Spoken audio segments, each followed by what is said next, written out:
Hello everyone, my name is Hagar, and for part 3 of the GaN Power Switch Fundamentals videos, we will be discussing how GaN enables smaller and more efficient power supplies. In this video, we will go over the types of power transistor losses, how GaN reduces these power losses, as well as some of the ways GaN reduces form factor. In power switching supplies, one of the primary contributors for power losses are power transistors. Transistor losses stem from two main categories: conduction losses and switching losses. Conduction losses refer to losses caused by current flow when the power transistor is turned on. Switching losses refer to losses that occur when the transistor is in the process of turning on or off. Just like silicon transistors, when turned on, GaN transistors resemble a resistance that's between drain and source. This resistance is often referred to as RDS on or R on. Conduction losses are in fact proportional to this resistance. Now, when it comes to the relationship between breakdown voltage and RDS on, GaN provides a huge advantage over other materials. For a given breakdown voltage, the RDS on value of GaN devices is the lowest compared to that of silicon and silicon carbide devices. By having low RDS on values, our conduction losses are also lower. Next, let's talk about some of the ways GaN devices improve on the multiple factors contributing to switching losses. One source of switching losses comes from the fact that current in a transistor begins to flow even before the drain-to-source voltage begins to drop during the turn-on process. During this time interval, the power losses, which equal to the volt-amp product, are very large. However, increasing the switching speed would shorten this time interval, which would reduce the losses from this transition. Given that GaN transistors are able to switch at much faster speeds compared to silicon transistors, they significantly reduce the losses from the turn-on process. Another way that GaN reduces switching losses is the absence of a body diode in GaN FETs.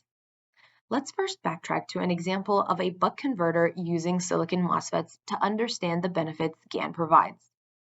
In a half-bridge configuration, to avoid a short circuit condition called shoot-through, which is when both high-side and low-side FETs turn on simultaneously, after one FET turns off, the controller will generate a short dead time before another FET switches on, so both FETs will be off.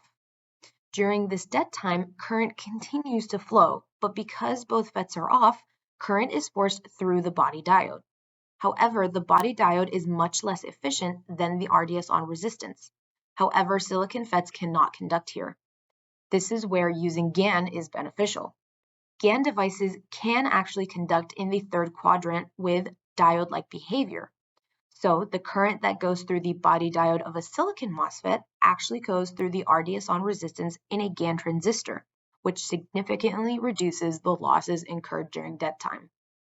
In addition, when the body diode of the silicon MOSFET turns off after conducting during dead time, current actually flows in the reverse direction for a short period of time, which causes additional losses. But since GaN transistors don't have a body diode, this results in almost zero reverse recovery loss. Now let's talk about how GaN enables reduction in the size of its devices. It is important to note that operating at higher frequencies leads to smaller passive components, since their values are inversely proportional to each other. While the switching losses during a single switching transition may be large, at lower frequencies where the time between each switch is large, the average value of the losses over time can be kept at a safe level. How does this relate to GaN? Well, we just talked about how the switching losses of GaN devices are much lower compared to other materials.